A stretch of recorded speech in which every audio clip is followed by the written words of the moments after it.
Explosive teaching and powerful prayer combined. Live with Pastor Sam Adeosun. It's time for PrayerLIfe with Pastor Sam Adeosun. Praise the Lord. Hallelujah. Ẹ jẹ́ á gbàdúrà. Ọlọ́run wa wá dúpẹ́ lọ́wọ́ yín lẹ́ẹ̀kan sí. A yìn yín lógo lẹ́ẹ̀kan sí. A fọpẹ́ fìyìn fògo fún orúkọ yín torí pé ṣe nítorí pé àánú yín dúró láéláé. Ọjọ́ mi tún dé o láti jọ parapọ̀ gbàdúrà. Àwa náà tún rèé Ọlọ́run wa Olúwa ẹ gbà ọpẹ́ wa.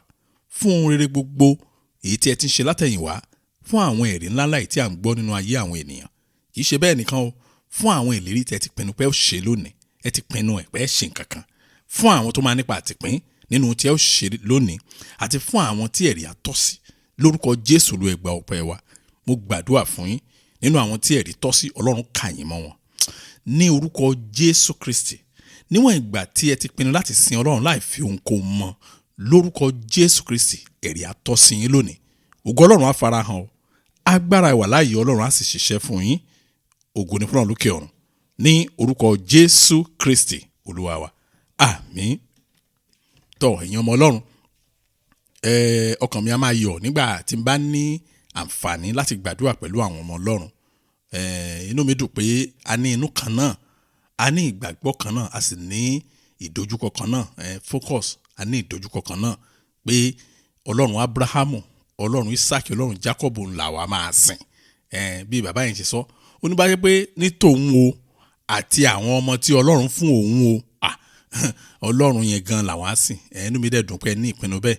Mo gbàdúrà Ọlọ́run náà pinnu láti ṣe rere fún yín lórúkọ Jésù. Iṣẹ́ tá a fẹ́ ṣe lé ní pọ̀ gan. So ìfilọ̀ mi bíi méjì péré ni kò sí ní gùn. Àkọ́kọ́ ẹ̀ ni pé àdúpẹ́ lọ́wọ́ Ọlọ́run pé prayer radio ó ti wà live. Tẹ́ bá lọ sórí website wa, ẹ bá ti lọ sí home page báyìí ti máa rí click here, á gbé lọ síbi tí rédíò yẹn wà. Ẹ̀yin tẹ́ lo mobile app tó bá ẹ ti máa rí, ẹ ti wò sàlẹ̀ níbi menu, ẹ ti máa rí ọ̀kẹ́ wo ẹ̀gbẹ́ níbi menu bó bá ṣe yọ lórí fóònù yín bá ti rí prayer radio, ẹ ní sùúrù díẹ̀ fún ẹ jẹ́ kó load ara ẹ kàn tẹ play icon ó tán. Ẹ rí i pé a ń ṣiṣẹ́ 24/7 ni. Àdúpẹ́ lọ́wọ́ àwọn tí Ọlọ́run lò fún wa lórúkọ Jésù Kristi, ẹni táwọ́ náà lórúkọ Jésù, àti ẹ̀yin náà tí ẹ̀ ń fi ẹ̀bùn yín ránṣẹ́ sí wa, ìsan ìdámẹ́wàá, ẹ̀ ń fún wa ní ọrẹ, ohun gbogbo rere gbogbo tí ẹ̀ ń ṣe, ẹ̀ ń pín iṣẹ́ ìránṣẹ́ wa, ẹ̀ ń gbàdúrà fún wa, ohun rere gbogbo Ọlọ́run á san fún yín ní ìlọ́po tó dára lórúkọ Jésù Kristi. Ìfilọ̀ kejì náà ni pé countdown wa ó sọ fún wa, à ń wò ní ìsìn, ó ní 29 days. Lẹ́yìn 29 days báyìí àti wọ London Fire Conference wa lọ nìyẹn. Mo gbàdúrà gbogbo ẹ̀yin tí ẹ rìnrìn àjò, èyí tó súnmọ́ tòsí, èyí tó jìnnà púpọ̀, Ọlọ́run á mú yín débẹ̀ láyọ̀ àtàlàáfíà. Ọlọ́run á sì dá yín padà sí ilé yín gbogbo láyọ̀ àtàlàáfíà lórúkọ Jésù. Tẹ́ bá wá ń padà sí ilé yín yẹn tẹ́rù ní o. Ẹrù ó yẹ kó ti yé yín, ẹrù ìbùkún, ẹrù ìṣerere, ẹrù ìṣelógo, ẹrù ìtúsílẹ̀, gbogbo àwọn ẹrù rere gbogbo Ọlọ́run á kó lé yín lọ́wọ́ lórúkọ Jésù. Ẹ jẹ́ á wọnú àdúrà wa lọ. Gbígbógun ti agbára ọ̀tá, confronting the power of the enemy, confronting the power of gbígbógun ti dídojúkọ agbára ọ̀tá. Ṣé rí ẹnìkan ló béèrè ìbéèrè lọ́wọ́ mi lẹ́nu ọjọ́ mẹ́ta ẹ̀. Ìbéèrè yẹn gùn gan, ṣùgbọ́n màá pín sí ipa méjì nítorí àkókò wa. Apá kìíní ìbéèrè yẹn sọ pé ó ní what are the things that attract enemies into one's life? Yẹn pé kí ni àwọn náà èyí tó máa ń fà á kí ọ̀tá fi máa ń wọnú ayé ènìyàn, wọ́n fẹ́ mọ̀. Ẹ jẹ́ sáré dáhùn yẹn torí pé òní nǹkan ṣe pẹ̀lú àdúrà wa. Ìpele kejì gan la fẹ́ fi ṣiṣẹ́ lónìí. Excuse me, torí mo sọ fún mi pé nínú prayer yẹn gan la fi ṣiṣẹ́ bẹ́ẹ̀ ṣe béèrè yẹn pé kí ni àwọn nǹkan ọ̀hún tó máa attract àwọn ọ̀tá sínú ayé ènìyàn tó fi di pé ṣé èèyàn nìkan ni. Mo fẹ́ sọ àwọn nǹkan náà, listen o. Àwọn nǹkan tó máa attract ọ̀tá sínú ayé èèyàn ò ní ohun gbogbo ni o. Kò sí nǹkan tí ó lè attract ọ̀tá sínú ayé ènìyàn, kò sí. Ẹ wò má tẹ́ ẹ bá raṣọ, máa ń sọ̀rọ̀ yẹn dáadáa, kẹ́ ẹ raṣọ lọ́wọ́ rẹ̀ yín kan, ẹ tí ì rówó balance ẹ o, ẹ̀yin náà mọ̀ pé ẹ tí ì rówó balance ẹ o, á fowó lẹ́sàn o, ọ̀rọ̀ ẹ̀yin sì ni ó trust yín ló bá gbàṣọ fún yín kẹ́ ẹ wọ̀, lẹ́ bá wọ aṣọ yẹn lọ church jọ Sunday o, ọ̀tá lè dìde nítorí ẹ o, wọ́n lè lẹ́yìn ṣakọ, ó tẹ̀ tí ń ṣakọ ń sìn, láṣọ tẹ́yìn gan ò tí ì sanwó tán, tọ́jú bẹ́ẹ̀ ṣe wọ́gẹ́ ṣe ń gbé Ọlọ́run máa ṣàánú mi o, mi máa fẹ́ wọṣọ àwìn o, tí bá ti ọ̀sẹ̀ yìí jẹ́ kí n rówó yẹn san, lẹ́ṣin ń gbàdúrà o. So kò sí nǹkan náà láyé tí ọ̀tá ò lè lò láti fi wọnú ayé ènìyàn. àfi tá a bá gbé láàrin àwọn èèyàn lókù tó wà bẹ́ẹ̀ nìyẹn ẹ wò bí ọmọ èèyàn ṣe graduation ndí graduation yẹn báyìí tí tọ́jọ́ yẹn yẹ yín ọ̀tá lè dìde nítorí ẹ gbà mú sọ fún yín kéèyàn máa ṣe wedding fọmọ ọ̀tá lè dìde kò sí nǹkan òun láyè so mọ́mì ẹni lọ́kàn pé kò sí nǹkan tí kì í ṣe fọ́ọ̀tì yín tí ẹ bá rí ọ̀tá tó yí ayé yín ká fọ́ọ̀tì yín kọ́ torí pé ohun gbogbo tó ṣe àwọn kìnnìkan wà gan tó pé ẹ fojú rí tí ọ̀tá rí nínú ayé yín ohun rere gbogbo tó ti rí ẹ̀yin kò lè tí ì tẹ̀yìn lọ́wọ́ ṣùgbọ́n ọ̀tá lè dìde nítorí ẹ jẹ́ lọ sí ìbéèrè kejì wọ́n ní what are the best prayers to pray against enemies since you have taught us that it is wrong to just pray that enemies should die. Òyìnbó yẹn pọ̀ ọ̀rọ̀ yẹn dẹ̀ jinlẹ̀ wọ́n ní ó dá ń gbà yẹn àwọn ti gbọ́ o kí wàá ní ọ̀nà téèyàn fi lè máa gbàdúrà ṣe lòdì sí ọ̀tá gbàjẹ́ pé ẹ̀yin fúnra yín náà lẹ́dẹ̀ kọ́ wa pé gbọ̀tá kan lọ kú báyìí pé kò dáa pé wrong prayer ni báwo la ṣe fẹ́ gbàdúrà nítorí àwọn ọmọ kan tó yẹ kéèyàn gbà lórí ọ̀tá ẹni tó fẹ́ bá ti yàn jẹ́ ẹ gbọ́ báwo la ṣe fẹ́ gbàdúrà wọn á rẹ́rìn wọn dáa tá a bá fi ṣe iṣẹ́ ṣe á lè ráàyè ṣàlàyé ẹ ṣáà mọ̀ dáadáa pé prayer wa ó dàbí nǹkan tí dáàdì yẹn sọ fún mi wọ́n ní ó dàbí pé prayer wa bible study gidi lòun náà bẹ́ẹ̀ ni kò sí rọ́ńbẹ́ ṣẹ́rí láti dáhùn ìbéèrè yẹn pé báwo ló ṣe kéèyàn ṣe gbàdúrà mo fi ìdáhùn mi sí ẹnu Jésù Kristi Olúwa wa èyí tí wọ́n sọ nígbà tí wọ́n ń ṣe correction ṣẹ́rí mo sọ fún wa Old Testament àti New Testament Jésù ò wá láti pa Old Testament yẹn run o irọ́ ni o Bíbélì ọ̀rọ̀ Ọlọ́run náà ṣe ni ṣùgbọ́n àwọn corrections kan wà tí Jésù tọ́lọ́run fẹ́ ṣe nínú ẹ̀ nípasẹ̀ Jésù làwọn correction yẹn dẹ̀ ti máa wá pàápàá jùlọ nípa bí a ṣe máa jọ́sìn àti relationship wa pẹ̀lú àwọn ènìyàn bíi tiwa ẹ̀rí gbogbo ẹ lọ wo gbogbo ẹ̀ dáadáa pé area ẹnìkan oníkú Jésù àti àjíǹde Jésù tó correct fún wa Jésù sọ̀rọ̀ kan nínú ìwé Matthew chapter 5 verse 43 and verse 44 ẹ máa gbọ́ ó ní ẹ̀yin ti gbọ́ bí òfin ti wí pé mo sọ Matthew chapter 5 verse 43 to verse 44 ó ní ẹ̀yin ti gbọ́ bí òfin ti wí pé fẹ́ ọmọnìkejì rẹ kí ìwọ sì kórìíra ọ̀tá rẹ ṣùgbọ́n verse 44 ó ní ṣùgbọ́n èmi wí fún yín pé ẹ fẹ́ràn àwọn ọ̀tá yín kí ẹ sì gbàdúrà fún àwọn tí ó ń ṣe inú níbi sí yín ọ̀rọ̀ Jésù ni mo sọ yẹn tẹ́ ẹ bá wá ráàyè kà síwájú Jésù wá ní ìdí tó ń fi sọ bẹ́ẹ̀ ni wípé á jẹ́ kí àwọn èèyàn mọ̀ pé lóòótọ́ ẹ̀ kì í ṣe ọmọ àlè sí Ọlọ́run ẹjọ́ Ọlọ́run torí pé Ọlọ́run yẹn àròjò sílé ẹni rere àròjò sílé ẹni burúkú tẹ́yìn bọ́ bá lè ṣe bẹ́ẹ̀ àwọn ànímọ́ Jésù ó ní ẹ̀ ń ṣò fún aráyé yẹn ohun àkọ́kọ́ ó ní ó tún wá sọ ohun èkejì pé ó ní tẹ́ bá tún lè ṣe bẹ́ẹ̀ ó ní ẹ̀ ń sọ fún Ọlọ́run pé ẹ wò mí o mi ì dàbí wọn nǹkan tẹ́ ń sọ fún Ọlọ́run nìyẹn so tẹ́ bá dẹ̀ wo Old Testament májẹ̀mú láíláí àwọn kìrìsìtẹ́nì nígbà yẹn àwọn tó mọ Ọlọ́run yà jẹ́ kí n lo ọ̀rọ̀ yẹn àwọn tó mọ Ọlọ́run nígbà yẹn ó ní bí wọ́n ṣe ń gbàdúrà ṣẹ́gun ọ̀tá Olúwa gbógun ti àwọn tó gbógun tì mí ẹ̀yin o fi ọkọ̀ gún wọn lórí Olúwa ṣá wọn ládàá yánnayànna bí wọ́n ṣe ń gbàdúrà wọn nìyẹn ṣùgbọ́n ní kìrìsìtẹ́nì òde òní tí à ń tẹ̀lé ikú àti àjíǹde Jésù ó gbọ́dọ̀ yàtọ̀ ṣùgbọ́n tó wà bẹ́ẹ̀ ni wípé even nínú Old Testament yẹn Ọlọ́run fún wa ní hint bí a ṣe máa gbàdúrà wa ní ọjọ́ iwájú gbogbo ẹ̀ ló wà ń bẹ ẹ̀rí tẹkíníkì kan wà tí Ọlọ́run fi hàn wá ẹ̀yọ pé ìṣubú ọ̀tá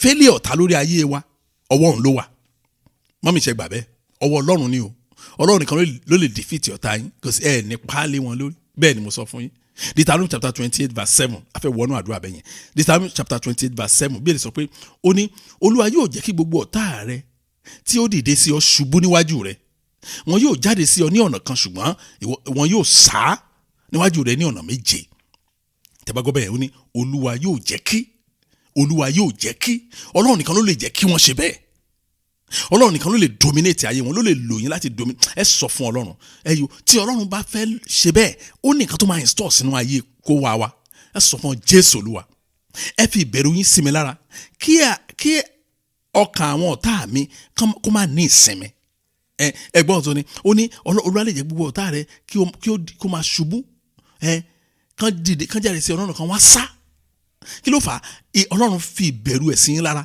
ọkàn táwọn kan ní sinmi ẹ kàn rí pé kò ní sinmi wọn á rojọ́ títí tán máa wọ mọ́tò wọn á rojọ́ fún síìtì mọ́tò tí wọ́n bá lẹ̀ nu mọ́tò wọn á máa rojọ́ fún táyà ẹ̀ bẹ́ẹ̀ ni mo sọ fún yín níbi tó bí kẹ́hìn nìkan bọ́lẹ̀ nù flight kó wá lọ sí abẹ́ plane kó wá lọ bá táyẹ̀ kó bẹ̀rẹ̀ sí rojọ́ fún ọkàn wọn nínú ìsinmi mọ́ níbi tẹ́yìn tí ń jẹun lọ tẹ́yìn tí ń gbádùn lọ ẹ sọ fún Ọlọ́run pé oh Lord, place your fear on me that my enemy will not know peace. Àwọn technique àdúrà lórí àwọn tàrí àyíká wà nìyẹn. Jésù Olúwa ẹ fi ìbẹ̀rù yín sí mi lára kí ọkàn àwọn ọ̀tá mi má ní ìsinmi. Ẹ jẹ́ á gbàdúrà bẹ́ẹ̀ ní orúkọ Jésù, ní orúkọ Jésù. Ọlọ́run ayérayé mo gbàdúrà ìbẹ̀rù yín Olúwa ẹ fi sí mi lára kí ọkàn àwọn ọ̀tá mi kó má ní ìsinmi. Ọkàn àwọn ọ̀tá ọmọ yín náà ńkọ́ kò yẹ kó ní ìsinmi. Kò yẹ kán ní ìsinmi lórí àwọn ọmọ yín, kò yẹ kán ní ìsinmi lórí ọkọ yín, kò yẹ kán ní ìsinmi lórí ìdílé yín. Ẹ bẹ̀rẹ̀ sí gbàdúrà bẹ́ẹ̀ pé ní orúkọ Jésù Kristi Olúwa fi ìbẹ̀rù yín sí mi ní ara, ẹ fi sára mi tó àwọn yẹn bá ti ní táwọn ọ̀tá bá ti ní báyìí kọ́ máa ní ìsinmi. Olúwa ẹ ṣàánú fún mi, Olúwa ẹ ṣàánú gẹ́gẹ́ bí ọ̀rọ̀ yín ṣe sọ gan, Olúwa ẹ ṣàánú fún mi. Gbọ́ àdúrà Jésù Kristi Olúwa wa. Ẹ rí ṣe lára ìbéèrè tí àwọn ọmọ mi yẹn béèrè yẹn ẹyọ àwọn kinní kan náà jẹ jáde ń bẹ tí mo yẹ pé mo fẹ́ máa lónú àdúrà torí mi níta láti ṣàlàyé ṣe Bible study fully. Ẹ rí ṣe ẹ wo èèyàn ẹlẹ́ran ara a ò ní róòlù kankan láti play tó bá di pé kí ọ̀tá gbógun ti kí Ọlọ́run gbógun ti ọ̀tá a ní róòlù kan láti play. Ẹnìkan tó bá kàn sọ fún yín pé Olúwa mo fẹ́ báyìí mo fẹ́ kẹ́ ṣe ọ̀tá ó kàn waste time rẹ̀ ni. Ẹ rí èèyàn lọ sí specific word of God kí ni Ọlọ́run sọ gan lórí ọ̀tá láyé tá a wà yìí òun lèyàn kàn máa lò oh God agbára Ọlọ́run dẹ̀ wá síbẹ̀ o bóyá náà àdúrà yìí bóyá màá ráàyè sọ àwọn nǹkan kan fún yín. Luke chapter 20 verse 42 and verse 43. Luke chapter 20 verse 42 and verse 43. Tẹ́ bá wo bẹ̀ẹ́ dáadáa ẹ rí i pé ọ̀rọ̀ tó pọ̀ jù ní èdè òyìnbó ni bíbélì òyìnbó ló wà jù mi mú bíbélì Yorùbá dání. Ní bíbélì òyìnbó tó bá pẹ́ wò ẹ rí i pé ní ọ̀pọ̀lọpọ̀ bíbélì òyìnbó capital letter ni wọ́n fi fẹ́ kọ gbogbo ọ̀rọ̀ yẹn tán. Kẹ́ ẹ lè mọ̀ pé Ọlọ́run tó láti emphasize kankan nìyẹn. Luke chapter 20 verse 42 ó ní Dáfídì ti kára rẹ̀ sì wí nínú ìwé Sáàmù pé Olúwa sọ fún Olúwa mi pé ìwọ jókòó ní ọwọ́ ọ̀tún mi. Verse 43 títí èmi ó fi sọ àwọn ọ̀tá rẹ di àpótí ìtìsẹ̀ rẹ. All caps. Now David himself said in the book of Psalm, the Lord said to my Lord, sit at my right hand till I make your enemy your footstool.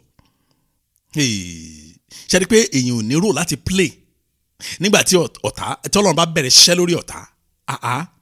Jésù Olúwa àkókò ti tó láti sọ àwọn ọ̀tá mi di àpótí ìtìsẹ̀ mi.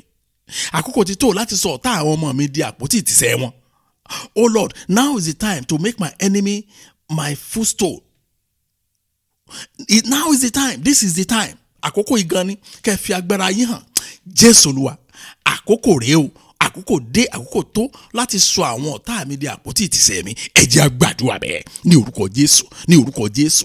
Ọlọ́run ayérayé mo gbàdúrà àkókò rèé àkókò dé láti sọ àwọn ọ̀tá mi di àpótí ìtìsẹ̀ mi ní orúkọ Jésù Kristi. Lọ́wọ́lọ́wọ́ báyìí mo gbàdúrà Olúwa sọ àwọn ọ̀tá mi di àpótí ìtìsẹ̀ mi gẹ́gẹ́ bí ọ̀rọ̀ yín ṣe sọ lórúkọ Jésù Kristi. Mo máa jí jókòó mo ń retí o nígbà mo kẹsẹ̀ sókè mo fẹ́ kó lórí àpótí ìtìsẹ̀ mi tó ṣe àwọn ọ̀tá. Olúwa ṣe bẹ́ẹ̀, Olúwa ṣe bẹ́ẹ̀, Olúwa ṣe bẹ́ẹ̀. Ó yẹ ẹ gbàdúrà bẹ́ẹ̀ ṣe gbà fún ọmọ yín bẹ́ẹ̀ ṣe bẹ́ẹ̀ gbà fún ìdílé yín lápapọ̀. Ẹ tẹ̀síwájú ẹ̀yin grandma ẹ̀yin grandpa ẹ jẹ́ kí àwọn ọmọ yín kí wọ́n jẹ gbádùn àdúrà yìí. Ìgbà náà lẹ́yìn náà ní ìsinmi lọ́kàn o. Ó yẹ tẹ̀síwájú àdúrà àkókò tó láti sọ àwọn ọ̀tá mi di àpótí ìtìsẹ̀ mi. Gbọ́ àdúrà Jésù Kristi Olúwa wa. Kíni kan máa wà tó máa ń pa mí lẹ́rìn every time nígbà táwọn èèyàn bá ti sọ létí mi. Mo sì gbọ́ kan lánàá nígbà tán bá sọ létí mi pé ẹni táwọn close mọ́ gangan tàbí táwọn ti help dáadáa rí olúwa di bitter enemy wọn lónìí tó máa ń sọ mo kàn máa ń rẹ́rìn ni ó máa ń pa mí lẹ́rìn kan mi ì mọ̀ díẹ̀ o but tó máa ń pa mí lẹ́rìn díẹ̀ tó dẹ̀ máa fi ń pa mí lẹ́rìn púpọ̀ ò ní pé a ti ń gbàgbé ohun tí Ọlọ́run sọ nínú ọ̀rọ̀ ẹ̀ pé a kì í ka Bíbélì much mọ́ so kò jẹ́ ká máa ní òye nǹkan tí Bíbélì sọ nípa bí ìrírí tààrí inú ayé èyí tí mo gbọ́ lánàá báyìí onímọ̀mí yẹn ń lament burúkú ẹni tí wọ́n ràn lọ́wọ́ tí wọ́n kó owó fún kó fi ṣe business tẹ́ni ẹ̀ dẹ̀ ṣe òun ló sọ dé èèyàn lónìí ó ti wá sọ àwọn di ọ̀tá pátápátá kò sí tó wà tí kì í bá àwọn jẹ́ mọ́ ọ̀rẹ́ rẹ̀ wọ́n ní ṣe ìyẹn lẹ́kàn sáà tó báyìí sí yẹn lóhun yín gbọ̀n báyìí wọ́n níbẹ̀ ní máa ṣe Ọlọ́run ti sọ yín lẹ̀ fọkàn sí ẹni tó bá ní English Bible ẹ lọ sí Matthew chapter 10 verse 36 ẹ̀ pé mo ṣáà tẹnu mọ́ English Bible. Ìdí ẹ̀ ni pé nínú ẹsẹ̀ yẹn all caps ní capital letter ní wọ́n ẹ̀yin náà yẹ kẹ́ ẹ mọ̀ tó mọ̀ ẹ̀ nígbà tí wọ́n bá sọ̀rọ̀ dé stage kan wọ́n wá kọ gbogbo ọ̀rọ̀ yẹn ní capital letter. Ìyẹn pé wọ́n fi emphasis lé lórí ni pé ọ̀rọ̀ tẹ́ ẹ gbọ́ yìí o ẹ má fọwọ́ yẹpẹrẹ mú ọ̀rọ̀ tó lé ni. ẹ̀rí Matthew chapter 10 verse 36 ó ní ara ilé ènìyàn ni yóò máa ṣe ọ̀tá rẹ̀. A man's enemy will be those of his own household. Mo sọ mọ́ mi yẹn lánàá mo ní nígbà tí Bible sọ clear sí wa pé àyìn tó jẹ́ ara ilé wa ẹni tó close mọ́ wa wọléwọ̀dé wa abẹ́ ti gbàgbé ẹsẹ̀ ìbéèrè kan ní tó sọ pé ọ̀rẹ́ mi ọ̀gbà mi ẹni tí a jọ ń jẹun pọ̀ òun ló gbé ìgbésẹ̀ rẹ̀ sí mi. It's very clear. Mo ní tó bá ti ṣẹlẹ̀ bẹ́ẹ̀ yẹn there's nothing you could do. Ṣùgbọ́n ẹ̀mí kan ló yẹ kẹ́ ẹ máa bẹ̀bẹ̀ fún kó tó ṣẹlẹ̀. Now ẹ tó bá ti máa pe àdúrà yẹn ọ̀rọ̀ ẹ̀mí yẹn máa yé wa. Jésù Olúwa ẹ fún mi ní ẹ̀mí ìkíyèsára nígbà tí àwọn ọ̀tá mi bá súnmọ́ tòsí. Ẹ fún àwọn ọmọ mi ní ẹ̀mí oh my God, oh Lord, give me the spirit of carefulness when the enemies are near. Nígbà tí àwọn oh God, torí pé Ọlọ́run ò lè fún wa lórí ọ̀fẹ́ láti rí gbogbo ẹ̀ kanlẹ̀. Nígbà tí ọ̀tá bá súnmọ́ tòsí a gbọ́dọ̀ ní ẹ̀mí tó ń kíyèsá. Ọlọ́run gbọ́dọ̀ máa ta wá lólobó. Bóyá mo lè sọ díẹ̀ fún wa tí mo jẹ́ àgbàdua náà. Jésù Olúwa ẹ fún mi ní ẹ̀mí ìkíyèsára nígbà tí àwọn ọ̀tá mi bá súnmọ́ tòsí. Nígbà tí àwọn ọ̀tá ọmọ mi bá súnmọ́ tòsí ẹ fún àwọn ọmọ mi ní ẹ̀mí ìkíyèsára. Ẹ jẹ́ àgbàdua bẹ́ẹ̀ ní orúkọ Jésù, ní orúkọ Jésù. Ọlọ́run ayérayé mo gbàdúrà. Olúwa ẹ fún mi ní ẹ̀mí ìkíyèsára. Olúwa ẹ fún mi ní ẹ̀mí ìkíyèsára nígbà tí àwọn ọ̀tá bá súnmọ́ tòsí. Olúwa ẹ fún mi ní ẹ̀mí ìkíyèsára nígbà tí àwọn ọ̀tá bá súnmọ́ tòsí. Olúwa ẹ fún mi ní ẹ̀mí ìkíyèsára. Ẹ fún àwọn ọmọ mi ní ẹ̀mí ìkíyèsára o níbikíbi tí wọ́n gbé, níbikíbi tí wọ́n wà, ní ọ̀nà kọ̀nà tí wọ́n wà, ní ibi iṣẹ́ wọn, ládùúgbò, nínú ilé. Olúwa ẹ fún wọn ní ẹ̀mí ìkíyèsára nígbà tí àwọn ọ̀tá bá súnmọ́ tòsí. Olúwa ẹ ṣàánú fún wa, Olúwa ẹ ṣàánú fún wa, Olúwa ẹ ṣàánú fún wa. Olúwa mo bẹ̀bẹ̀, Olúwa ẹ ṣàánú fún wa. Jésù Olúwa mo bẹ̀bẹ̀, Olúwa ẹ ṣàánú fún wa. Jésù Olúwa mo bẹ̀bẹ̀, Olúwa ẹ ṣàánú fún wa. Gbọ́ àdúrà Jésù Kristi Olúwa wa. Ẹ wo èèyàn ọmọ Ọlọ́run, mo rántí kíní kan ṣẹlẹ̀ ní bíi 2 weeks ago. Now mo wá rántí pé èmi àti pastor yẹn last year December ní ìgbà ọdún Christmas òun la kọ́kọ́ sọ̀rọ̀ pa lámọ́ra nígbà tí mo wá ta kó dé àdúgbò wọn wà lára àwọn tó wá kí wa wọ́n dẹ̀ wà jovial so wọ́n máa ń sọ a lot of things. Mo bá wọn sọ̀rọ̀ kan ní last year December wọ́n wá emphasize yẹn fún ọ̀rọ̀ yẹn fún mi ní 2 weeks ago pé ṣé Ọlọ́run ti fi hàn yín ti ní pé ó máa ṣẹlẹ̀ ní mọ̀hárẹ́ ìmúlẹ̀ ara kì í ṣe Ọlọ́run ti fẹ́ ó ti kọ́ sínú ọ̀rọ̀ ẹ̀ ní kì í ṣe pé ó ti fi wọn gbogbo wà àwa là kíyèsí. Ẹ̀rí mo rántí pé ní December of last year mo ní ẹ̀skíìsà pẹ̀lú ìbéèrè tẹ́ ẹ béèrè yìí torí wọ́n fẹ́ mọ̀ ní church pé ó dẹ̀ kí pastor máa kíyèsára ó lẹ́nìkan ní kó àwọn máa kíyèsára mo ní bẹ́ẹ̀ ni pé pastor máa kíyèsára wọ́n ní àwọn wòlíì yẹn lè kíyèsára fún àṣẹ pastor mo ní ẹ̀wò ṣẹ́rí ordinary members mo sọ ẹ̀wò ẹ̀yin náà ṣe Ọlọ́run tájọ́ ń gbàdúrà ẹ̀ listen dáadáa o ṣẹ́rí ordinary members ìyẹn pé àwọn tó kàn wá church tó kàn wá ṣòro fún wọn lọlé wọn nìyẹn àwọn tí ò volunteer fún kankan àwọn tó ṣàfẹ́ sin Ọlọ́run wọn kàn sin Ọlọ́run wọn máa bá tí wọn lọ wọn ò popular church mo ní kò sí kankan nínú wọn tó lè di ọ̀tá pastor láyé kò ṣeé ṣe. Wọ́n ní mo rántí gbà torí wọ́n ní mo ní bẹ́ẹ̀ ni mo sọ fún yín sá. Wọ́n ní àwọn wo gan ni ọ̀tá pastor mo ní àwọn Bíbélì jẹ́ kó yé wa ó ní àwọn tó close mọ́ wọn jù ibẹ̀ lọ̀tá wọn ti lè bú jáde láàrin wọn ni kò possible kó jẹ́ láàrin àwọn ìjọ. Wọ́n ní mo ní bẹ́ẹ̀ ni mo ní àwọn bíi Sunday school teachers mo ní ṣẹ̀ṣẹ̀ Sunday school wọ́n ní bẹ́ẹ̀ ni mo ní ẹ watch láàrin wọn ibẹ̀ lọ̀tá yín ti máa wá mo ní ẹ watch àwọn tó interpreter yín àwọn mélòó wọn láwọn méjì àárín wọn ọ̀tá ti lè jáde. Mo ní ṣe ní junior pastors wọ́n ní wọ́n láwọn ní 2 junior ẹ̀dẹ̀jọ́ worship ní the same as mo ní bẹ́ẹ̀ ni àárín mo ní àwọn tí mo ti dárúkọ yẹn ní ọ̀tá ti lè jáde o mo ní ṣe dé àwọn ìjọ ìwọ̀n ọmọ kan tí wọ́n ọ̀rọ̀ yẹn wọ́n ní kò yé wọn náà ní o títà fi parí ọ̀rọ̀ wa o ṣùgbọ́n mo rántí pé mo fi ẹsẹ̀ Bíbélì ta kà yẹn hàn wọ́n ìyẹn Matthew chapter 10 verse mo ní ẹ̀sà kí ni Bíbélì sọ ní Matthew chapter 10 verse 36 wọ́n ní ó clear now wọ́n ní a man's enemy is from his own household mo ní so wàá mọ̀ pé ọ̀rọ̀ tí mo sọ yẹn ó cover nǹkan tí mo ṣàlàyé fún yín Bíbélì cover ẹ̀ wọ́n ní wọ́n náà wọ́n máa keep watch mo ní ẹ̀sìkìsà ẹ gbàdúrà fún ẹ̀mí kíyèsára mọ́ ọ̀tá báyìí gbogbo wọn ni wọ́n pè ní my father in the Lord my daddy in the Lord àti orúkọ tẹ́ máa ń pè mí mọ́ nǹkan tẹ́ tó máa ń pè mí mọ́ daddy in the Lord father in the Lord mi ò mọ̀ ẹ má bínú mi ò rẹ́nu yín dáadáa bẹ́ẹ̀ ṣe ń sọ yẹn ẹ̀yin ọmọ Ọlọ́run ní ọ̀sẹ̀ méjì sẹ́yìn pásítọ̀ yìí máa wá mi wá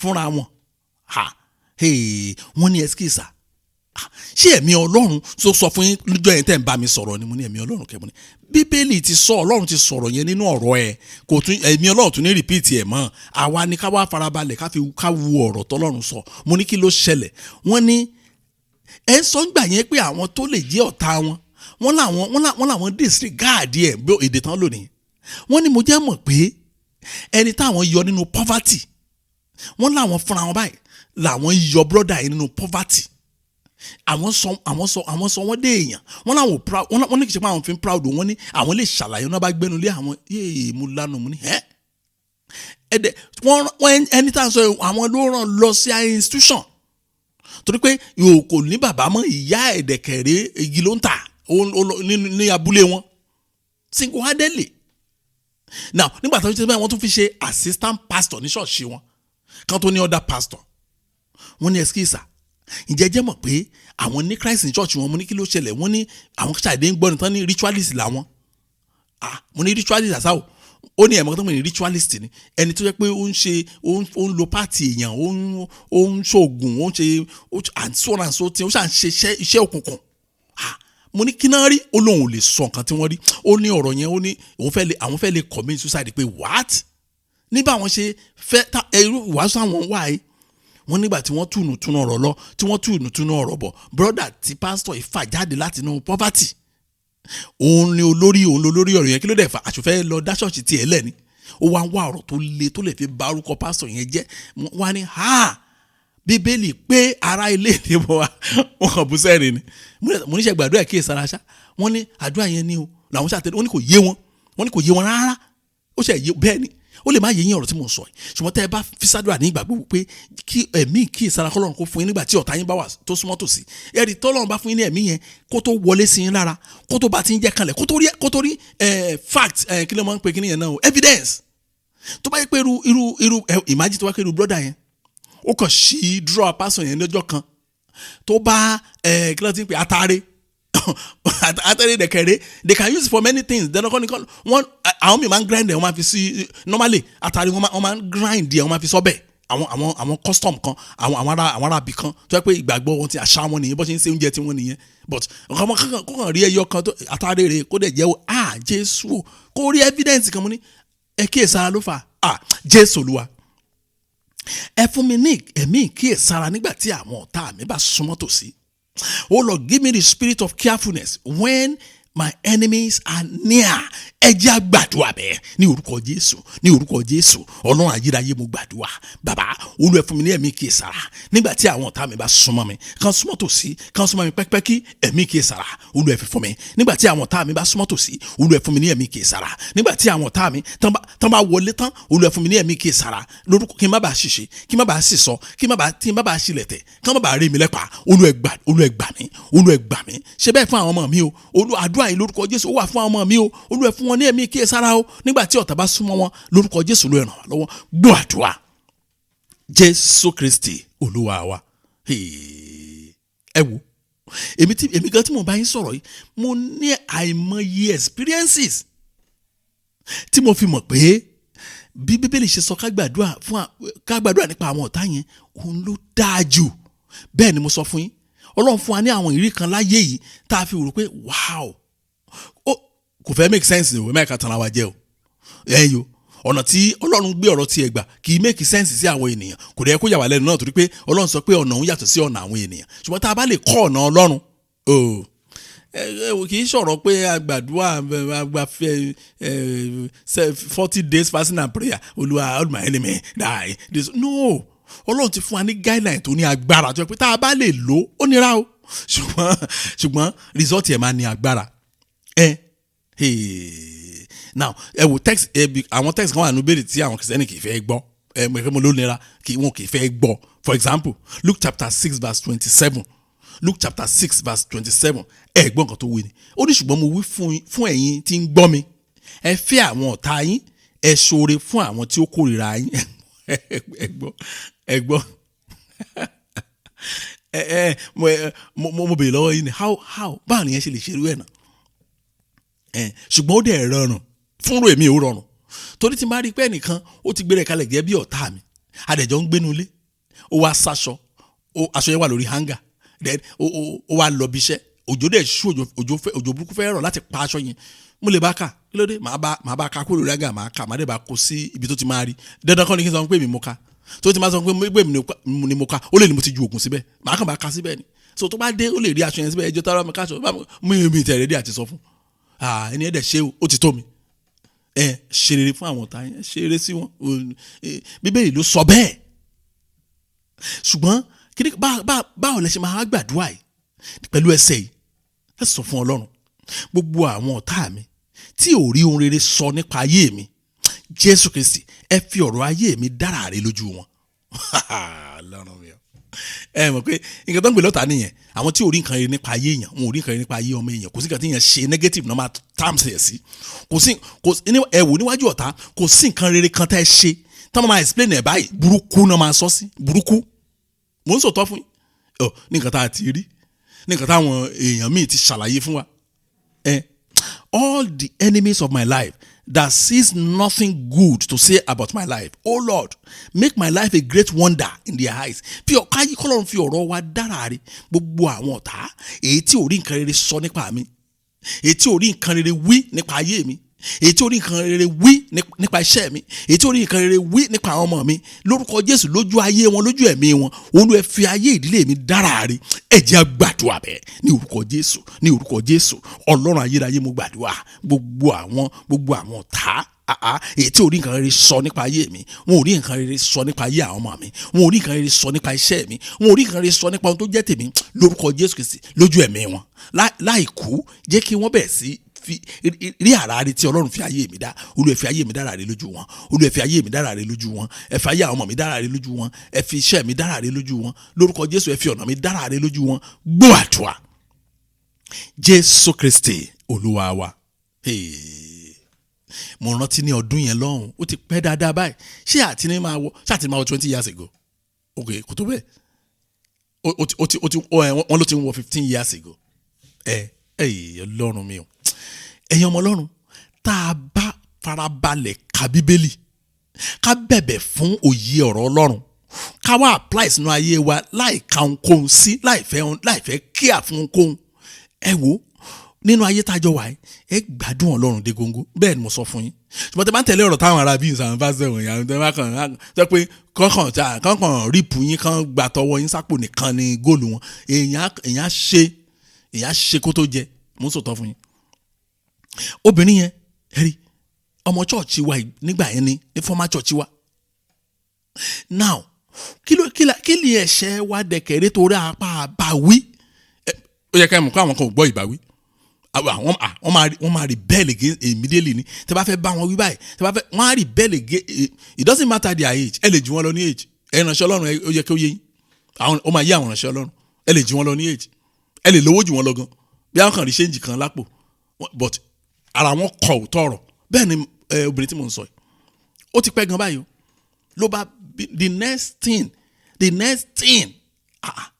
ó sọ yà wá lẹ́nu gbà yẹn débi pé the next thing tá a rí báyìí ni pé a dey receive phone call hello ta ni yẹn wọ́n ní láti Human Rights Commission human rights yes ṣé kò sí nǹkan kan wọ́n ní ṣe ẹ̀mọ ẹni báyìí ó lóun ọmọ ìjọ yín mo ní yes mo mọ̀ dáadáa wọ́n gbé ẹjọ́ yín wá pé ìgbà wo lẹ máa ráàyè kẹ́ wá dáhùn sí àwọn ẹjọ́ yẹn mo ní fún mi ní anytime no problem mo mọ̀ dáadáa anytime ìgbà tá bá sì fóònù tán àwa ń béèrè lọ́wọ́ Aanu lé pé kí ni ẹ ní ìbásọ̀ pé ṣàkówó wọn jẹ ni torí mo rántí mi lè wà níjọ kẹ́nìkan sọ pé òun náwó jù mí lọ ní ṣọ́ọ̀ṣì yẹn kò tí ì ṣẹlẹ̀ rí Ọlọ́run ní jẹ́ kó ṣẹlẹ̀ torí nǹkan tó wù èmi nìyẹn mi lè wà níjọ kan kẹ́nìkan wà náà rò pé òun náwó jù mí lọ irọ́ mi nígbà mi ì mọ̀ díẹ̀ tó fi rí bẹ́ẹ̀ o but mo fẹ́ràn Ọlọ́run mo dẹ̀ fẹ́ràn lé ẹ̀ aṣááṣe lábá kóra lábá lọ ara àwọn ọmọjọ kan tó ní àwọn máa tẹ̀lé yín lọ àwọn máa jìgínní kàmí ṣé ẹ̀ ní lọ jà lọ́hùn ṣá wọn ní ara ẹ̀já lọ ládé bẹ̀ àwọn àgbààgbà bíi mẹ́ta àwọn ló jókòó gẹ́gẹ́ bí ìgbìmọ̀ yẹn èmi rèé o àlẹ́ ìróbìnrin yẹn bẹ̀ ẹ̀ ǹlẹ́ ṣé kò sí wọ́n lóbìnrin ló mú ẹjọ́ wà ọ̀rọ̀ ẹ̀dẹ́ pọ̀ ṣùgbọ́n kó fẹnu ara ẹ̀ sọ bó ṣe ń sọ làwọn ọmọjọ́ ń ṣe torí gbogbo nǹkan tó sọ yẹn àti ẹ̀mọ́ tó ti mú kò yẹ yín jẹ́ pé àwọn ọ̀rọ̀ mi wà jẹ́ pé tó máa ń sọ nípa yín ẹ̀yin gan máa wò pé ṣé kìí ṣe lójú àlá ni àwọn kinní yẹn ti wá nígbà tí èèyàn bá wò wá sùsùn báyìí tó sọ pé tó ní a ní àwọn goons tá a fi ń pààyàn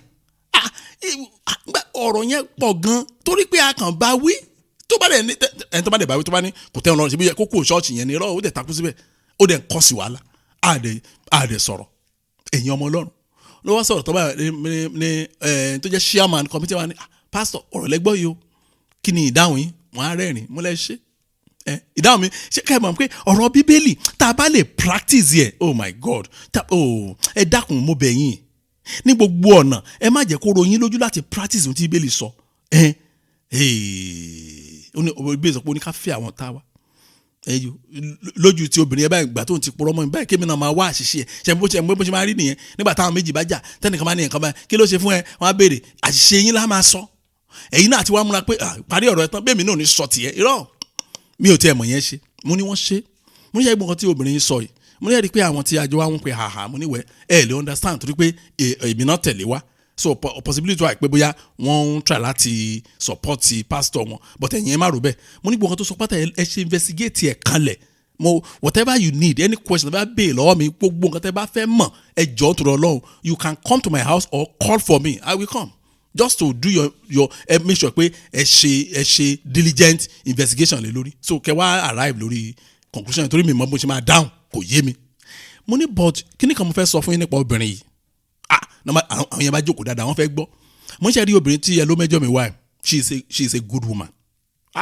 máa wojú ara mo ní òótọ́ mo sọ fún yín mo ní mi ò lè gbàgbé òótọ́ dẹ́ni o ò lè ṣe mí ní oore kan láyé kí n gbàgbé ẹ̀ kò possible mo ní mi ò lè gbàgbé láéláé nígbà tí wọ́n transfer mi wá ní chọ́ọ̀chì wa yìí láti ìlú tí mo wà tẹ́lẹ̀ wá sí ìlú Èkó nígbà tí mo dé ìlú Èkó ni mo rí pé ẹ̀fọn Èkó mo ń sọ́nà nìyẹn pé ẹ̀fọn Èkó ó yàtọ̀ sí ẹ̀fọn tẹ́ mo rí láyé mi torí pé nígbà tí mo ní kí n tó dé Èkó mi ò rí bẹ́ẹ̀ ẹ̀fọn ṣe tóbi tó ẹ̀fọn máa ń rán èèyàn fọwọ́pá tíntín nígbà náà máa rí nígbà mo dé Èkó ni mo rí ẹ̀fọn physically pé ẹ̀fọn ló tó yìí mo ní ṣùgbọ́n ní ọjọ́ tá a dé obìnrin rescue ìdílé mi ó ní kí wọ́n á ṣe net sí windows àti doors tó wọ ilé wa mo ló dẹ̀ help wa gan gbà yẹn torí pé a ò ní nǹkan kan gbà yẹn mo ní sọ mi ò lè gbàgbé orí tí wọ́n ṣe yẹn mo ní ojú tí mo fi ń wò ní lónìí mo ní dìbò ọgbọ́n tó sọ yìí ẹ ṣáà investigate ọ̀rọ̀ tí yín bọ̀ tó ojú mo fi wò ní ẹ wo nígbà tí mo sọ̀rọ̀ yẹn tán ṣé àmà ni wọ́n fẹ́ lè máa sọkún àwọn tájú lọ́sì wà láyé o wọ́n sì ń gbọ́ program yìí o wọ́n ń gbọ́ mi mo ṣe ń sọ̀rọ̀ yìí wọ́n lè jẹ́ ẹlẹ́rìí sí máa yẹn fẹ́ lè máa sọkún ló bẹ̀rẹ̀ sí bẹ́ mi pé so gbọ́ ọ̀rọ̀ tóbìnrin sọ yìí ohun tí mo rí ń pa ènìyàn mi lágbára ọlọ́ mi ò mọ nǹkan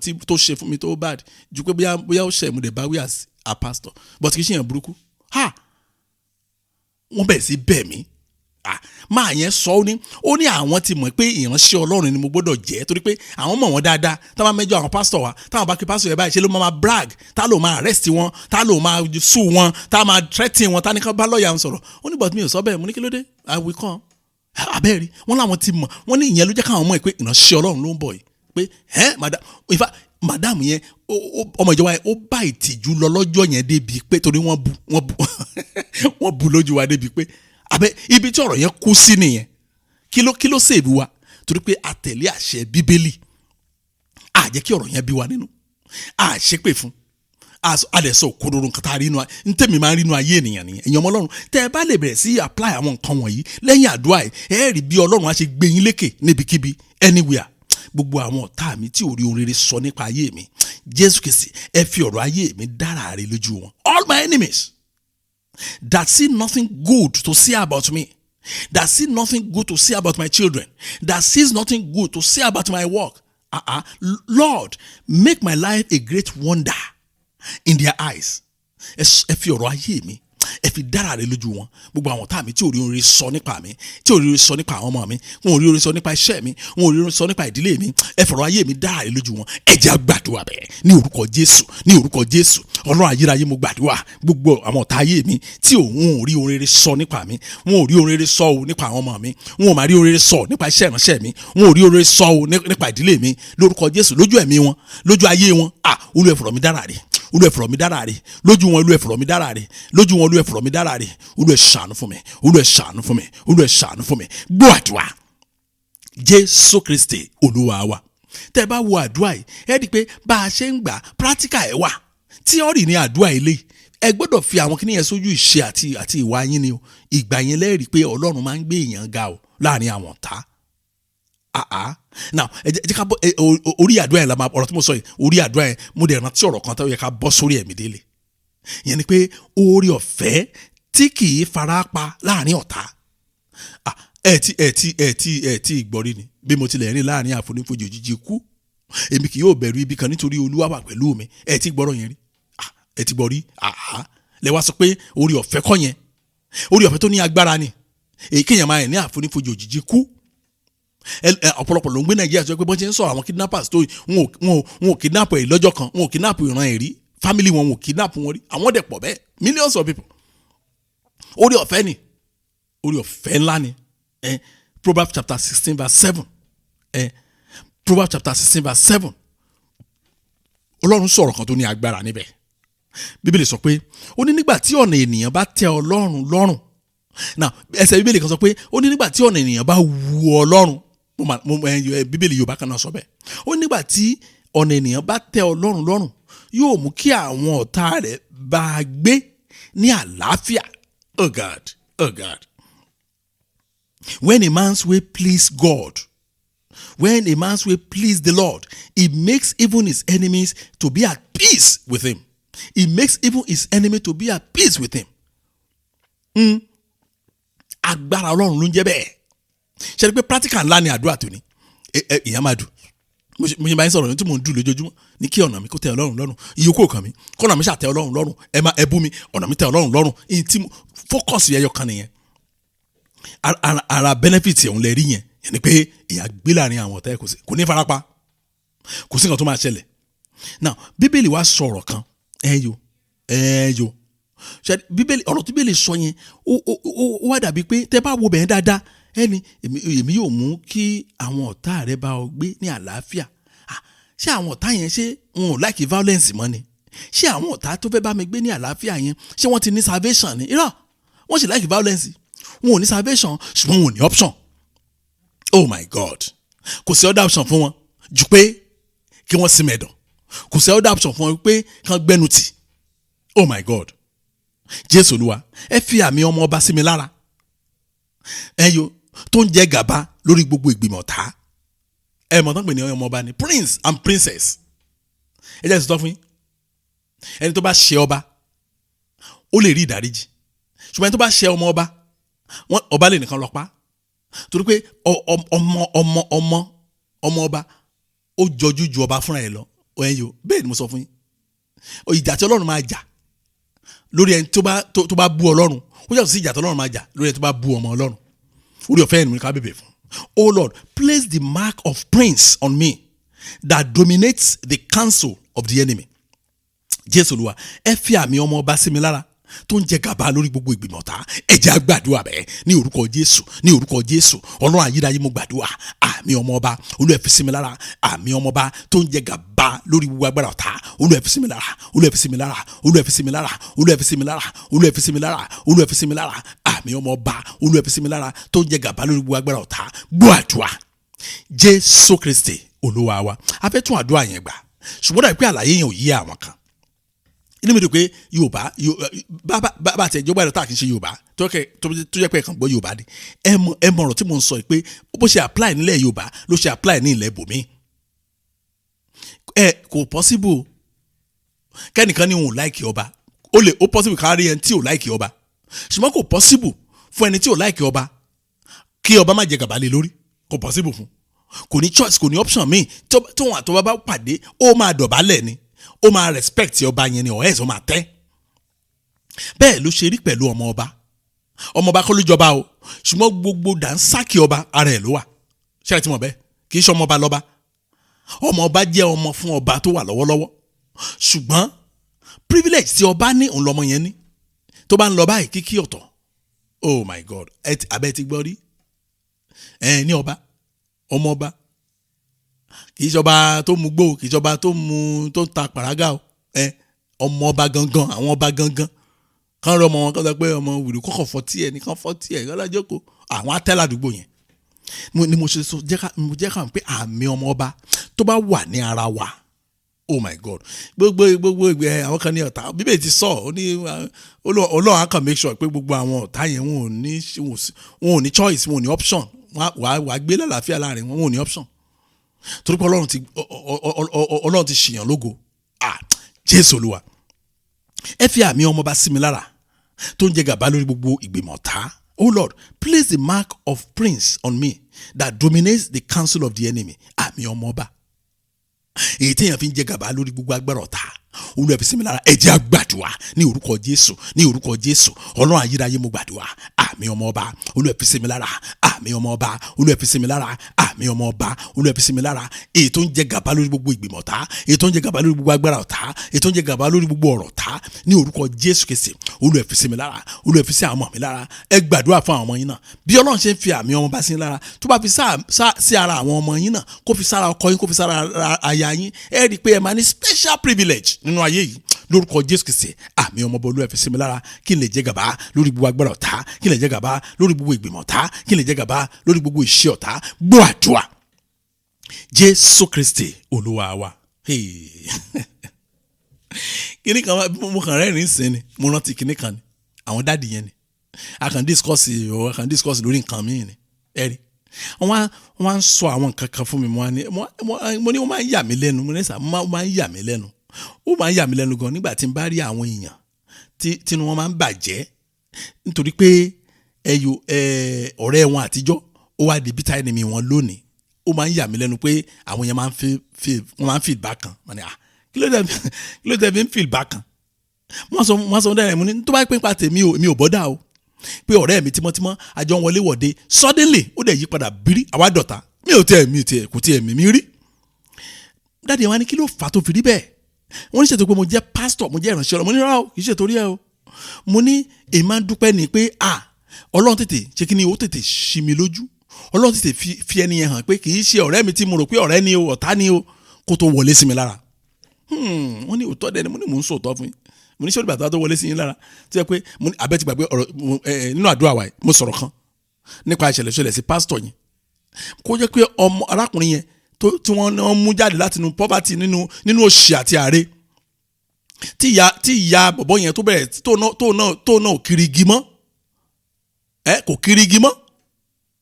Now kí bọ́ yẹn ti wá wọlé sí wọn lára pátápátá, kó ti rí evidence tí àwọn nǹkan tí kì í ṣe evidence, kó ti yí mọ́ wọn lẹ́sẹ̀. Alẹ́ nìkan sọ mi lẹ́jọ́ mẹ́ta ẹ̀ pé pastor ó lè ròyìn báyìí. Mo ní kí ló dé? Ó ní òun kàn ń bá wọn fọṣọ ni, òun bá wọn fọṣọ, so ibi tán ní kò ti lọ kó aṣọ sínú kọ́ńbọ̀dù lórí kọ́ńdọ̀mù nínú kọ́ńbọ̀dù wọn lọ ẹ̀mú wá nìyẹn. Kí nìyẹn ní í ṣe pẹ̀lú èèyàn? What does that tells you? Ó ní bóyá wọ́n ṣe kí ni, wọ́n jáde wọ́n ṣe kí ni, what kind of people ló wà láyé tá a wà? So ó fẹ́ sọ pé ọkọ àti ìyàwó lè lò. Mo ní ṣọ́ra ẹ, mo yẹ sọ fún àǹtí yẹn ni, mo ní ṣọ́ra ẹ kó má forí kó nǹkan tó mọ̀. Pásọ̀ yẹn rìn bẹ́ẹ̀, ó ní ìyẹn ló yà lẹ́nu jù. Mo ní kí ló ń ṣe yín láyé táwọn ọjọ́ pé nǹkan burúkú pásọ̀ lẹ́kàn fẹ́ rí, nǹkan tí pásọ̀ bá ń sọ. Ẹ̀yin ọmọ Ọlọ́run a gbọ́dọ̀ wà kíáfù o. Ẹ máa wo pásọ̀ kan ní ìjọ, kíní kan ṣẹlẹ̀ sí pásọ̀ kan lẹ́jọ́ mẹ́ta yìí. Mo sọ pé ó dà pé ọ̀rọ̀ pásọ̀ example mo wá ń lójú, àwọn olórí bá ń sábà ṣẹlẹ̀ sí ló dẹ̀ fà á, nǹkan tó fà á nìyẹn. Ẹ má bínú. Ẹ rí i pé gbogbo àwọn ọmọ ìjọ pátá, ẹni tó bá ra lẹ̀, pastor ẹjọ́ bá gbàdúrà sílẹ̀ mi, àbẹ́ẹ̀ kì í ṣe bẹ́ẹ̀. Ẹni tó bá kọ́lé, pastor ẹ̀yin ni mo fẹ́ kẹ́ bá mi sílẹ̀ mi o. Ẹni tó bá ti jẹ́ àyẹ́sà, mo fẹ́ ra lẹ̀ kan, ẹjọ́ bá mi wò bóyá ó dáa. Ṣùgbọ́n tí pastor bá lọ ra lẹ̀ láyé ẹ̀, tó bá kọ́lé láyé ẹ̀, ìgbà ilẹ̀ máa rí àwọn kan ní ìjọ tán sọ pé owó ìjọ ló kó jẹ. Bẹ́ẹ̀ ó ti ṣe pastor báyìí for the past 20 years o, ó ti ṣe pastor for the past 10 years o. Àìmọye àwọn èèyàn nínú ìjọ yẹn, òun ló ti bá gbàdúrà sí ilẹ̀ àti ilé wọn o. Ṣùgbọ́n ó dàbí pastor yẹn ni, ó máa ra mọ́tò tuntun ni o. Àwọn tó fẹjọ́ ẹ̀sùn mi wọ́n lójoojúmọ́ ni ó ra mọ́tò, ó lọ ra mọ́tò. Mo ṣe kówó yín jẹ ni wọ́n ní rárá, mo ní ó tán. Mo ń sòótọ́ fún yín. Wọ́n ní pásọ̀ yẹn ra mọ́tò, ó ra mọ́tò, Ọlọ́run gbà lọ́wọ́ manual. Wọn ò mọ̀ bó ṣe wáyé o, wọn ò mọ̀ bóyá ẹnìkan ló gbé fún o, wọn ò mọ̀ bóyá ó ní ó ṣoríire débẹ̀ ni o, wọn ò mọ̀. Oh my God.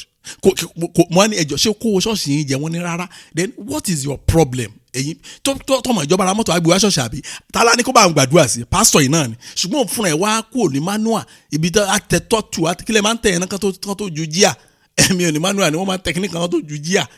Tẹ́ mọ́tò yẹn á ṣe kàkàkàkà mọ́ lọ́wọ́. Ṣùgbọ́n Ọlọ́run wa bá ṣe, òun wá ra mọ́tò jẹ́ automatic. Ó tán o. Kílẹ̀ fi ń ṣeré yìí. Ẹ̀rí ṣùgbọ́n tí Ọlọ́run bá ràn èèyàn lọ́wọ́, Now, ẹ jẹ́ ká ka ẹsẹ̀ Bíbélì yẹn understand nǹkan tí mo ń sọ ń sìn. Psalm 21 verse 8 ọ̀rọ̀ kan wà bẹ̀ tó lágbára. Ó ní your hand will find all your enemies. Your right hand will find those who hate you.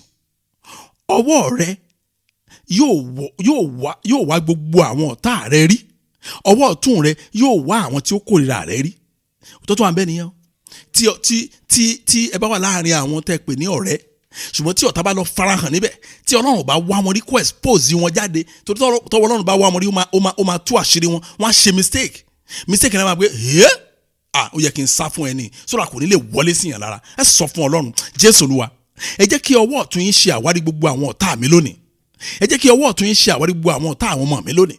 Ẹ jẹ́ kí ọwọ́ ọ̀tún yín ṣe àwárí gbogbo ọ̀tá ìdílé mi lónìí. Oh Lord, let your right hand locate all my enemies and haters in Jesus' name. Let your right hand locate the enemies and haters of my children. Bẹ́ẹ̀ ṣe máa pín àdúrà yẹn nìyẹn, because tọ́lọ́run bá ti ṣe bẹ́ẹ̀ yẹn I expose wọn á tàn mọ́lẹ̀ síbẹ̀ pé what? So ibi tí mo rọ̀ kíyèsí alápá bíi ó tán o. Olúwa ẹ̀bọ nìyẹn.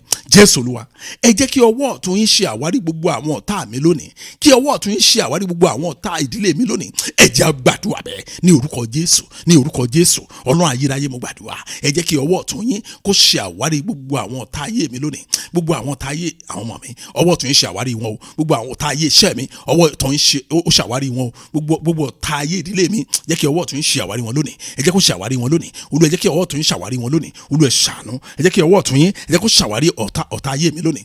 Gbọ́ àdúrà. Jésù Kristi Olúwa wa. Ẹ jẹ́ kí n sáré kọ́ yín ní ẹ̀kọ́ kan tí mo kọ́ dáàdì kan. Torí àkókò wa ń sáré. Mo kọ́ àwọn dáàdì kan ní ẹ̀kọ́ kan. Ṣe rí dáàdì yẹn wọ́n ń sọ̀rọ̀ fún mi, wọ́n lè ń sọkún. Ohun tó ṣẹlẹ̀ ni pé wọ́n ní àbúrò méje òní wọ́n ní. Àwọn ló kó gbogbo wọn pátá lọ sí ìlú òyìnbó. Nínú àwọn àbúrò mẹ́jọ ni gbogbo wọn. Méje yẹn àwọn mẹ́fà nínú wọn Amẹ́ríkà ni wọ́n wà bá a ṣe ń sọ̀rọ̀. Ẹnìkan yòókù òun ni ò lè lọ sí Amẹ́ríkà nígbà ayé Trump, torí tí ó nira láti gba visa. Wọ́n á lókè kó ń lọ sí UK, wọ́n làwọn lè ṣe UK fún. Wọ́n ní àwọn náà ló ṣe UK fún ọmọ yẹn títí ó fi jáde school. Láti ibẹ̀ lọ òun ló ti move lọ sí Amẹ́ríkà. Nígbà tí Trump tó kú olórí oyè, òun ló ní opportunity láti lọ sí Amẹ́ríkà nígbà yẹn. Wọ́n ní gbogbo wọn dẹ̀ ń ṣe dáadáa. Wọ́n nínú wọn dùn pé gbogbo wọn kò sẹ́nìkan tí tẹ́nìkan lè fọwọ́ ẹ̀rọ sẹ́yìn. Ṣùgbọ́n ní some years ago àwọn dáàdi wá sick. Wọ́n ní terminal disease. Mi ìfẹ́ dárúkọ àìsàn yẹn bọ̀ terminal, ó yẹ kó yé yín. Terminal disease àwọn àìsàn tó lágbára gan ni tó lè pààyàn. Wọ́n dẹ̀ wá need help torí pé agbára ò sí láti ṣiṣẹ́ bíi tìgbà yẹn mọ́. Business ò lọ dáadáa mọ́. Wọ́n wá need help àwọn àbúrò wọn kán lè ran àwọn ọmọ wọn lọ́wọ́. Ẹ̀rí ó dùn dáàdì yẹn pé kò sẹ́nìkan nínú àwọn àbúrò wọn tó yẹ pé àwọn làwọn help wọn pátá tó ran àwọn ọmọ wọn lọ́wọ́. Ó máa dùn wọ́n gan o. Wọ́n dẹ̀ regret ìrìn àjò ayé wọn. Ṣùgbọ́n thank God ìyàwó wọn kì í ṣọ̀lẹ, òun ló take up mantle yẹn. Ó nira o, ṣùgbọ́n àwọn ọmọ náà ń tẹ̀síwájú. Wọ́n níyẹn ò tiẹ̀ wá dùn wọ́n púpọ̀. Wọ́n lè tó dùn wọ́n jù òun ni wípé ẹnìkan wá sọ fáwọn pé àwọn àbúrò ẹ̀ ń sọ pé òun lo ìràwọ̀ wọn. Àwọn á bèèrè pé how? Dáàdi ẹ̀ wọ́n kàn bú sẹ́kùn ni wọ́n kàn bẹ̀ sí ṣépè ni pé tí àwọn bá lo ìràwọ̀ ẹnikẹ́ni nínú ayé mo ní èwo lẹ̀ ń ṣépè fún ṣẹ́ tẹ́wọ́ ẹ kò yẹ kó dùn yín rárá àtọ̀ náà. Wọ́n ti sọ kò sí nǹkan tẹ́ lè ṣe sí báwọn ṣe rí nìyẹn. Mo ní ẹ ti gbàgbé àwọn pásítọ̀ wa òde òní. Láàrin bàbá àtọmọ wọn á dàrú, láàrin ìyá àtọmọ wọn á dàrú, láàrin ọkọ àti ìyàwó wọn á dàrú. Wọn ò ní good message rárá. Message ibi nìkan ló máa já ìlẹ́nu wọn. Mo ní bóyá ìṣòro yẹn ọ̀dọ̀ wọn ló ti wá. Mo ní bóyá àwọn ló dẹ̀ jẹ́ ẹni ìkà fúnra wọn torí tẹ́yìn tí kàbá sínú èèyàn tán bá fi kà lọ kò ní ṣe. Ẹ̀yin ọmọ Ọlọ́run, oh my God. Mo wá ní dáàdì mo ní fẹ́ kọ́ yín ní kinní kan tẹ́ ẹ bá lè ṣe inú mi á dẹ̀ dùn. Wọ́n ní kí ni wọn ò lè ṣe. Mo ṣáà mọ̀ pé tó bá jẹ́ nípa ti ọ̀rọ̀ Ọlọ́run ni àwọn á tẹ̀lé. Ibi ọ̀rọ̀ Ọlọ́run ni mo ló dà. Mo ní ẹ̀kọ́ lọ ṣẹ́ lórí kinní kan náà. Mo ní step 1 rè. Step 1 wà ní Exodus chapter 23 verse 22. Ibẹ̀ ni step 1 wà. Step 1 sọ pé ó ní bí ìwọ bá fetí sílẹ̀ dáradára sí ohùn rẹ̀ tí o sì ṣe ohun gbogbo tí mo ní tí mo sọ, èmi yóò jẹ́ ọ̀tá àwọn ọ̀tá rẹ̀, èmi yóò sì fòró àwọn tó fòró rẹ̀. Bíbélì ṣe sọ gan nìyẹn. Only if you indeed obey his voice and do all that I speak, then I will be an enemy to your enemies and an adversary to your adversaries. Mo ní daddy, mo ní ohun àkọ́kọ́ nìyẹn. Ẹ dùn ní gbogbo ọ̀nà láti obey Ọlọ́run, kẹ́ jẹ́ ọmọ Ọlọ́run tó bá ti sọ pátá kẹ́ ṣe. Ẹ wá fàdúrà ẹ kún pé Jésù Olúwa, ẹ ṣèlérí pé bí n bá gbọ́ràn sí ohùn yín, ẹ ó di ọ̀tá àwọn ọ̀tá mi. Lónìí ẹ di ọ̀tá àwọn ọ̀tá mi lórúkọ Jésù. Oh Lord, you promise that if I obey your voice, you will be the enemy of my enemies. Today, become the enemies of my enemies in Jesus' name. Ẹ̀yin lẹ ṣèlérí o wípé tí n bá lè gbọ́ràn sí yín lẹ́nu, ẹ ó jẹ́ ọ̀tá àwọn ọ̀tá mi. Lónìí, ó yẹ di ọ̀tá àwọn ọ̀tá mi. Ẹ jẹ́ á gbàdúrà bẹ́ẹ̀ ní orúkọ Jésù, ní orúkọ Jésù. Ẹ máa ṣèlérí fún mi wípé tí n bá gbọ́ràn sí àṣẹ yín pé ẹ ó di ọ̀tá àwọn ọ̀tá mi. Lónìí, Olúwa ẹ di ọ̀tá àwọn ọ̀tá mi. Àdúrà dáàdì yẹn ni mo pè fún yín báyìí o. Ẹ̀yin náà ẹ gbà dáadáa o. Ẹ ò mọ bí tó ṣe lè ràn yín lọ́wọ́ gbogbo àwọn ọ̀tá ayé mi. Olúwa ẹ di ọ̀tá àwọn ọ̀tá mi. Olúwa ẹ di ọ̀tá àwọn ọ̀tá mi. Olúwa ẹ gbọ́ àdúrà. Jésù Kristi Olúwa wa. Step 2 kíákíá ẹ lè practice it anytime. Step 2 torí àkókò wà ní àkókò àti lọ gan. Step 2 ẹ wo mo sọ fún dáàdi yẹn mo ní mo prime tẹ́ ní jù báyìí wọ́n láwọn ò mọ̀ mo ní àwọn ọ̀tá yẹn ti di group. Mo ní nígbà tí ọ̀tá bá ti di group mọ́ yàn lọ mo ní ó lè jẹ́ nìkan ló bẹ̀rẹ̀ sí kọrin àgbàdo àkànlẹ̀ kan wọn ò rí nǹkan rere sọ́nù ẹnìkan ló bẹ̀rẹ̀ sí máa ṣiṣẹ́ yẹn a máa ń disciple a máa wáyàn kúnra tó máa ti wá pọ̀ inú àwọn àdùn àjọ̀gá wọn. Mo ní weapon míì tún wà ó ní step 2 tẹ̀ tún lè fi counter ẹ̀. Dáàdi yẹn nìyẹn mo ní bẹ́ẹ̀ ni. Wọ́n níbo ni step 2 wà. Mo ní Psalm 68 náà ní verse 1. Psalm 68 verse 1 bí sọ pé kí Ọlọ́run kí ó dìde kí àwọn ọ̀tá rẹ̀ kí ó sì fọ́n ká kí àwọn ọ̀tá rẹ̀ kí ó sá níwájú rẹ̀. Let God arise, let his enemies be scattered, and let those who hate him flee before him. Mo ní ẹ wá gbàdúrà pé gbogbo ìgbìmọ̀ ọ̀tá lórí ọ̀rọ̀ mi ẹ túká lórúkọ Jésù torí kò gbọdọ̀ sí ìgbìmọ̀. The moment there is a group, the moment there is a committee, a council, èyàn ti ní problem nìyẹn. Serious problem ló máa jáde níbẹ̀ o. Mo ń sọ̀tọ̀ fún yín. Ọlọ́run ò ní ẹ gbọdọ̀ gbà kí Ọlọ́run fún ọ̀tá láàyè débi kí wọ́n ní group. Ìyẹn máa ní ìṣù gan. All the counsels of the enemy be scattered in Jesus' name. Gbogbo ìgbìmọ̀ ọ̀tá lórí ọ̀rọ̀ mi, gbogbo ìgbìmọ̀ ọ̀tá lórí ìdílé mi, gbogbo ìgbìmọ̀ ọ̀tá lórí iṣẹ́ mi, gbogbo ìgbìmọ̀ ọ̀tá lórí àwọn ọmọ mi. Ó yá ẹ túká ẹ jẹ́ á gbàdúrà ní orúkọ Jésù, ní orúkọ Jésù. Gbogbo ìgbìmọ̀ ọ̀tá lórúkọ Jésù ẹ túká, ó yẹ túká ìgbìmọ̀ ọ̀tá, ó yẹ túká gbogbo ìgbìmọ̀ ọ̀tá, ó yẹ túká ní orúkọ Jésù, ó yẹ túká. Ẹ gbàdúrà yẹn dáadáa àsìkò ti lọ o. Ẹ gbàdúrà yẹn dáadáa àsìkò ti lọ o. Àdúrà yẹn dẹ̀kẹ̀rẹ̀ a gbọ́dọ̀ ṣiṣẹ́ lé lórí every day every time. Ó yẹ ṣàánú fún mi, Olúwa ṣàánú fún mi. Gbogbo ìgbìmọ̀ ọ̀tá lórí àwọn ọmọ mi lórúkọ Jésù ó yẹ túká pátápátá ó yẹ túká. Gbọ́ àdúrà. Jésù Kristi Olúwa wa. Ǹjẹ́ dáàdi ǹjẹ́ wọ́n rí victory gan? Ntọ́kọ́ rí ni pé àwọn àbúrò wọn bẹ̀rẹ̀ sí yọ sí wọn ní kọ̀ọ̀kan wọ́n bẹ̀rẹ̀ sí wá bá wọn ní kọ̀ọ̀kan ẹ̀gbọ́n ṣe pé mo appreciate yín o but ẹ wo nǹkan tí bọ́ra kìnnì kan sọ àwọn ló create àwọn kìnnì kan wọ́n bẹ̀rẹ̀ sí tú àṣírí àwọn Americans wọ́n snitch they are snitching on each other wọ́n bẹ̀rẹ̀ sí tú àṣírí ìgbà tó wá yá ẹni tó wá dá ọ̀rọ̀ yẹn sílẹ̀ gangan ó wá di sáǹsà tó bá ti gbọ́ pé dáàdi máa wà ní àwùjọ kò ní wá tó bá ti gbọ́ pé ẹ̀rù mo ní ẹ̀rù ló ń bà Bíbélì sọ bẹ́ẹ̀ ó máa ṣe o ẹ já lọ sínú àdúrà Àánú wa mo sọ fún yín mo ní sẹ́pọ̀ tàbá wọ fire conference ní àwọn àdúrà kan tá a fẹ́ gbà tó ní agbára gan tó le gan tẹ́ ẹ máa rí ọwọ́ Ọlọ́run lójúkojú ẹ já lọ sínú àdúrà Àánú wa ibi la ti ń béèrè nǹkan lọ́wọ́ Ọlọ́run ṣùgbọ́n tẹ́ ẹ bá ti bá gbàdúrà Àánú rí ẹ̀yin òkúta nǹkan máa ṣe ni pé ẹ máa change posture àdúrà yín bóyá látàárọ̀ ẹ nàró ni ó yẹ jókòó tàbí kẹ́ kúnlẹ̀ bóyá kúnlẹ̀ látàárọ̀ ni ẹ dìde tàbí kẹ́ ẹ ṣáà change posture yín ẹ lè dọ̀bálẹ̀ bóyá dọ̀bálẹ̀ látàárọ̀ ni ó yẹ dìde fú ẹ máa béèrè lọ́wọ́ Ọlọ́run ẹ máa ṣìpẹ̀ ẹ máa bẹ̀bẹ̀ kí lẹ fẹ́ kọ́ Ọlọ́run kó ṣe báàlẹ̀ fẹ́ kó ṣe gan ó yẹ bẹ̀ sí gbàdúrà ẹ má dúró ẹ má dákẹ́ ẹ má gbàdúrà ó yẹ máa sọ fún Ọlọ́run ohun tẹ́ fẹ́ kọ́ ló ṣe fún yín bẹ́ẹ̀ ṣe fẹ́ kó ṣe gan ó yẹ máa sọ fún lórúkọ Jésù Olúwa ṣàánú ẹ̀rùn òjò àánú máa rọ̀ òjò àánú